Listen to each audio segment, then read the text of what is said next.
What is the number one thing that will prevent you from success every time? That's what we're talking about in today's video.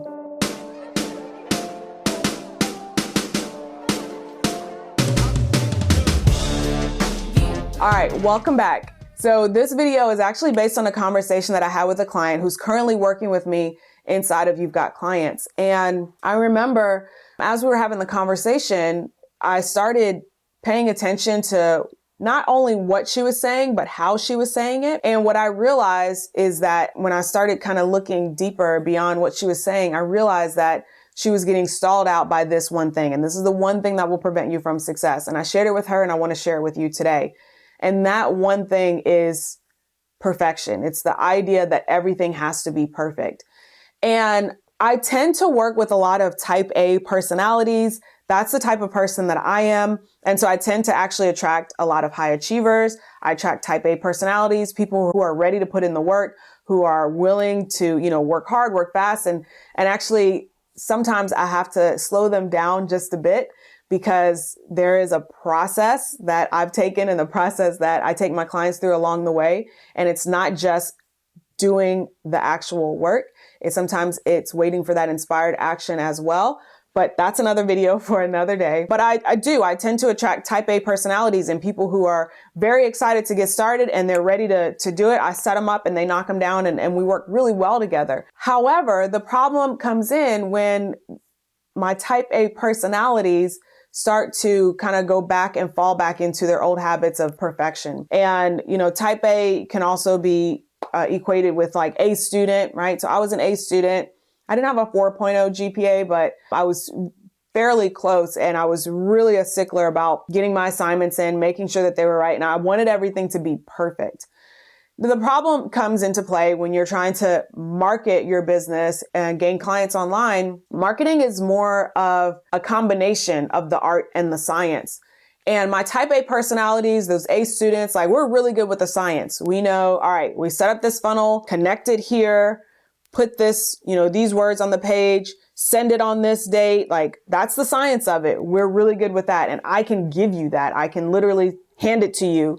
And that's actually what I do with my clients inside of Create and Fill Your Coaching program is I give them the whole fully working funnel. I'm like, this is it. And these are all the individual pieces. But then there's also an art that comes along with it. And that art is, writing the copy and the words that go on the page. It's knowing what stories to express and how to express it. It's knowing how to interact with your ideal clients or with your prospect and make sure that you're vetting and bringing the right people into your programs. There's a lot of art that comes along with it when it comes to marketing your business. And the problem is that with my perfectionists, my type A and A students, what they really want is they want to know, how do we get it perfect the very first time out of the gate? I don't even want to release it until I know it's ready. And this is a problem because it's going to hurt you. It's going to hurt you every single time. Marketing is about testing. It's all about testing. If you're trying to get something out there that's perfect, not only are you going to waste time because you're, waiting to get it perfect, but you're actually not doing the science part of it as much as you think you might be. So I want to tell you a story that I'm a little hesitant to share, but I'm going to share this with you. And the reason I'm a little hesitant to share it is because my specialty is helping clients with webinar sales funnels.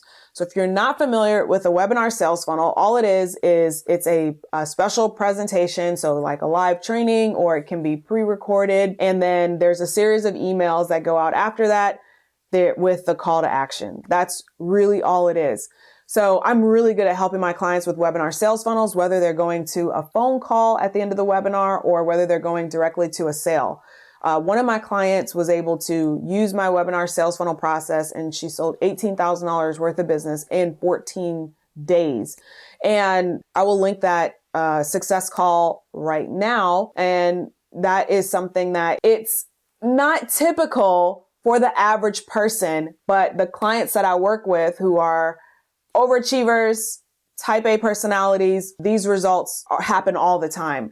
I had another client who generated 10K in 10 days, another client who generated $95,000 in the span of, a year. So it's all possible. And the reason why I'm a little hesitant to share this story is because I'm able to get my clients great results. And then when I put out a webinar myself to make my offer, which was helping you create a webinar. So it was a webinar about webinars, a little meta. But when I put that webinar out for the very first time, it flopped. And by flopped, I mean, people were making it 35% of the way through. And so nobody was even getting to the pitch. And I was like spending a lot of money on ads to test it so I could get a lot of traffic in. And I was like, what the heck is going on? Like, I'm supposed to be the webinar person and I just put out a webinar that's not working. And I remember thinking like, this is going to be a good story. This is going to be a good lesson. Like, don't give up.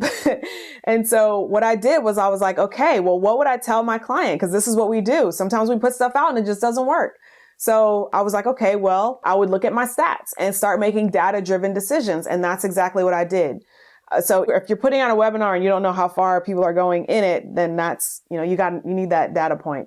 So I was like, okay, they're getting to the 35% mark. How can I get them to at least the 50%? So whenever I work with clients, on average, what we like to do is make sure that, if 100 people are signing up and joining the webinar by the 50% mark, we got at least 50 people still on. So we want at least half of your audience still on by that 50% mark, 75% by the 75% mark. And then ideally we got just the most motivated people at the end those are going to be the people who sign up for the phone call or make the purchase.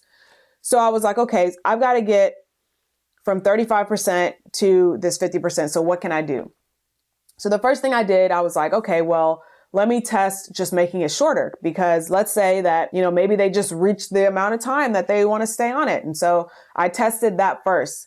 And then after I went through that, it still didn't work. And I was like, okay, like there's something that's not right. And so I went back again and I made another tweak to the start of it to, kind of tease out what was coming later. And that was the one that hit. So it took me 1, 2, 3 tries to finally get the one that hit. And then I was able to, okay, now they're making it to the pitch. Now I can see how effective is the pitch, and then the emails and so on and so forth. So there's a lot of moving parts and a lot of moving pieces, but it's important to understand that if I had just relied on my perfectionism and just been like, okay, this first time I'm putting it out there is going to be great, then I would not have been able to, make those decisions driven from data. And so that was a conversation that we ultimately came to. And I told her, I said, what I want you to do is, instead of you being a perfectionist with this marketing piece that you're putting out, I want you to start becoming a perfectionist with your data and understanding that, all right, this is the number we're looking for, when people sign up on the registration page.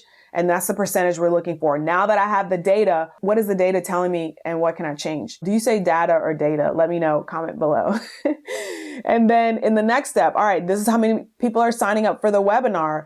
Is this the percentage that I want? What are the numbers telling me and what do I need to change? How many people are staying to the end? How many people are dropping off? Where are they dropping off? Are they opening the emails? Which emails are they actually reading? Which emails are they clicking? Tons of different moving parts for the webinar sales funnel, which is why we do this when I work with my clients. We typically work over a 4-month period for the 3 sales funnels that they need in order to create a sustainable coaching business, because we need to have time to get the data back and kind of go through it and go from there. So just remember that data-driven decisions are going to be more helpful to you than making decisions based on emotion. And when you leave your perfectionism aside and your goal and your desire for perfectionism aside, you can really start getting more focus on what is the data telling me and what changes do I need to make based on that. And when you do that, your marketing of your business will be a whole lot easier. And if you need help with that, that's exactly what we do inside of Create and Fill Your Coaching Program. Every single week, you have the opportunity to come on a call with me so that you can get help and get a look at your funnel. The whole purpose of the program is to help you create that fully working funnel so that you can not only create your coaching program, but fill it with high quality clients on a consistent basis. And that's exactly what we do inside of there. Now, perfectionism is just one mistake that most coaches make, but there are actually 6 mistakes that coaches make that prevent them from seeing the success that they want. And if you'd like to see what those 6 mistakes are, as well as avoid those mistakes, and I'd like to invite you to my latest training. It's all about the 6 mistakes that most coaches make and the 6 steps that you can take to avoid those mistakes. In order to join me on that training, you can click the link that's in the description or go to latisha.tv/6. SIX. If you type that in your browser, it'll take you directly there. During the training, I'll share with you exactly why you can't afford to make less than 6 figures as a full-time coach, how to create a solid coaching program, and how to fill it with high-quality clients. And when you avoid the 6 mistakes that I share in the training, you'll see why my clients have been able to generate 10K in 10 days, book 5-figure coaching clients, and even sell out their low ticket offers in a buying frenzy. Once again, in order to join us on the training, just click the link that's in the description or go to latisha.tv/6. In the meantime, don't forget to join me in the next one. Let me know is it data or data, and I'll see you guys in the next one. Okay, bye.